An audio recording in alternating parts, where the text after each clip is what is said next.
Mustang GT or G35? Which one is a better car?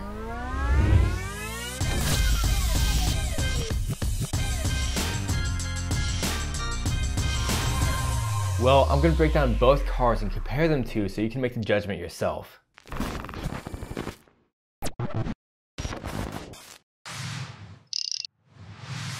Let's start with the numbers.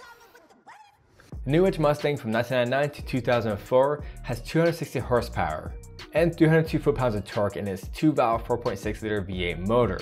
The G35 Coupe has 298 horsepower with 270 foot-pounds of torque, which was increased to 306 horsepower in 2007 with its VQ V6 motor, which was due to Nissan adopting the SAA measurement.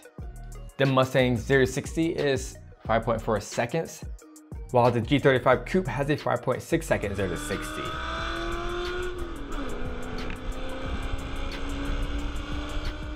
Stock, the new Edge Mustang weighs around 3,237 foot-pounds dry, with a 55 to 45 weight distribution from front to back, which it is pretty easy to achieve a 50-50 split weight distribution by removing the AC, swapping out the seat, swapping for a tubular K-member, relocating the battery to the back of the car, and swapping for coilovers. The G35, on the other hand, has a much better weight distribution with 52 to 48 from front to back. But it does weigh a bit more dry, weighing in at 3,336 pounds. The numbers in total are relatively close. However, the torque that the Mustang has and it weighing slightly less does make it quicker in a straight line. I definitely miss my Mustang.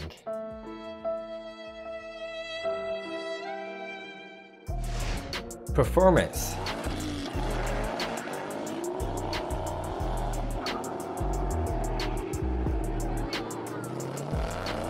And that's all I have to say about that. I'm kidding, that's just the drivers not knowing how to drive. Typical Mustang drivers. Stock, the new Edge Mustang has squishy suspension and takes corners like a boat. The shifter on the Mustang GT is far away from the driver, and when you shift through gears, it also feels like you're rowing a boat. The G35, on the other hand, feels planted to the street stock, and it does have a well-crafted shifter, which feels a lot more notchy compared to the stock Mustang shifter.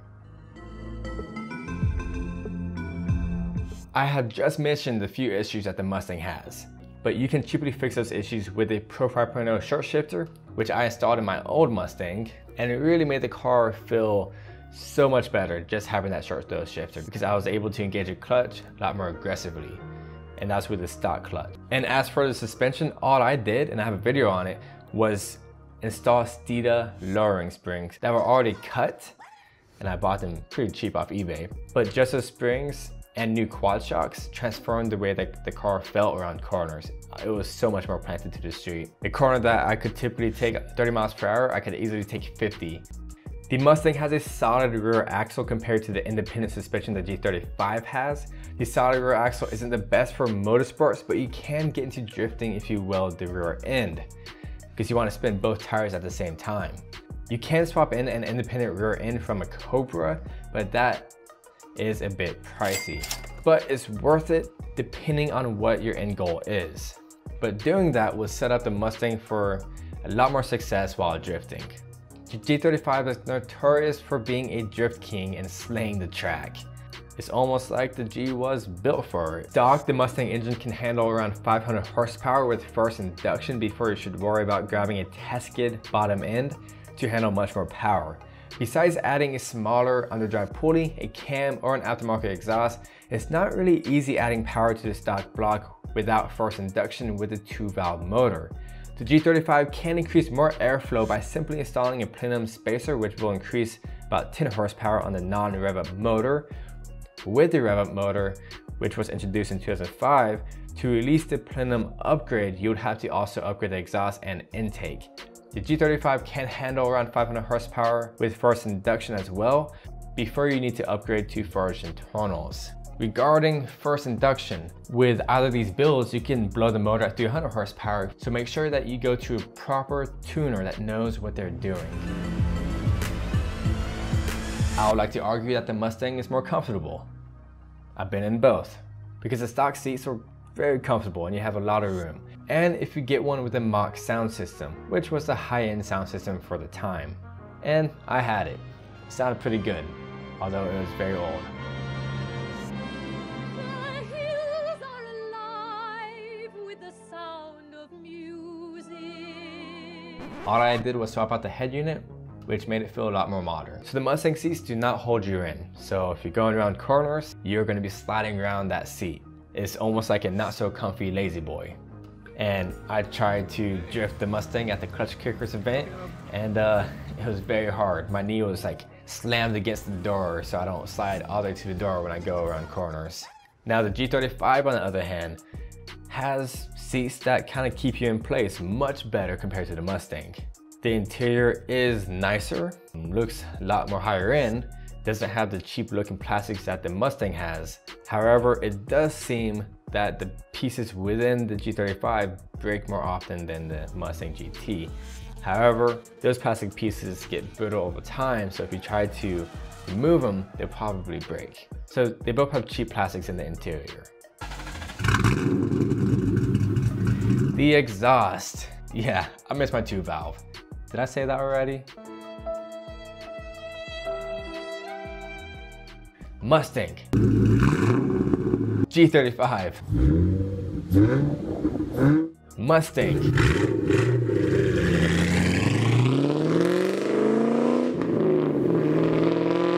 G35.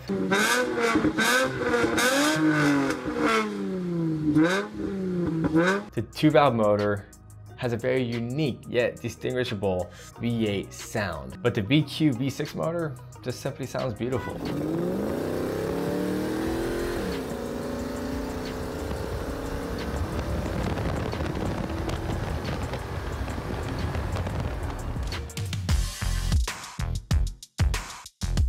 Okay, so the aftermarket scene is amazing for both cars. You can get body kits for the Mustang and the G35, and just about any visual and performance modification can be found.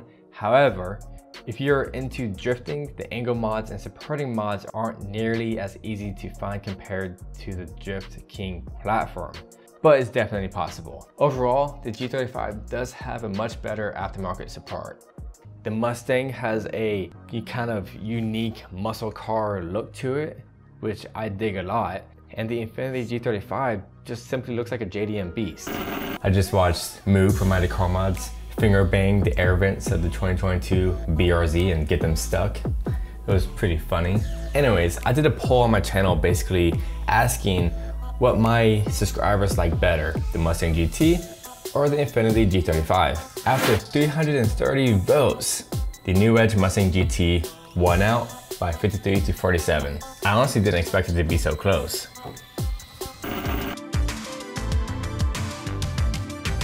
You can find a high-mile manual transmission G35 under $4K. Yet, you can find a relatively low-mile Mustang GT under $3,500. And keep in mind, these prices are in Texas, and prices in Texas are relatively more expensive compared to majority of other states, besides probably California and the cold states, the Salt Belt.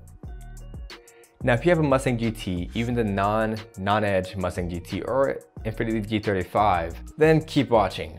I'm creating a best of the builds series. Basically, I'm comparing different builds by you and having viewers vote which one is the best of the build of that video, which is pretty exciting. And if you want to potentially be featured in one of these videos, then email me at chris@automotivenation.com or contact me on Instagram at AutoMotivate. Meanwhile, if you want to see the reliability breakdown of the G35, check out this video. Or if you want to see the Mustang's reliability breakdown, check out this video. And I'm looking forward to the builds that you have. This is Chris AutoMotivate. Always appreciate and respect one another. I'll see you next time.